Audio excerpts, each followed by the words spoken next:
ឥឡូវខ្ញុំមកតប comment គាត់មួយគាត់សុំពីរបៀបនៅពេលដែលគេឆាតមកឃើញនៅលើអេក្រង់ដំបូងចូលមកកាន់ setting បន្តមកអូសចុះក្រោមអស់ហើយប៉ះលើពី app បន្តមកស្វែងរក messenger បើយ៉ាងមកបន្តមកទៀតប៉ះទៅលើ messenger ហើយជ្រើសយកសញ្ញារូបកណ្ដឹងដែលគេដាក់ថា notification បន្តមកបងប្អូនជ្រើសយកវាមកហើយដល់កន្លែងទៅនោះបងប្អូនចុចបើក allow notification ហ្នឹងមកបន្ទាប់ពីបើកហើយគឺជាការស្រេចហើយនៅពេលដែលអ្នកណាគេឆាតមកគឺនឹងឃើញនៅលើអេក្រង់របស់យើងមកហើយអាមុខងារទាំង3ហ្នឹងយើងត្រូវគូសញ៉ាគ្រីវាទាំងអស់ហើយអាទី1កន្លែង lock screen ហ្នឹងបានន័យថានៅពេលដែលយើងចាក់សារ lock screen ហើយក្នុងពេលដែលគេឆាតមកហ្នឹងគឺឃើញនៅលើអេក្រង់ lock screen យើងមក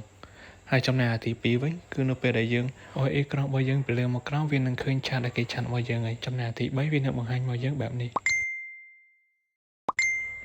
បន្ទាប់ពីបើកឲ្យអស់ហើយបងប្អូនអាចចូលទៅមើលនៅកន្លែង Messenger យើងម្ដងបន្ទាប់ពីចូល Messenger ហើយចូល setting បន្តមក scroll ចុះក្រោមបន្តិចបងប្អូនចុចយក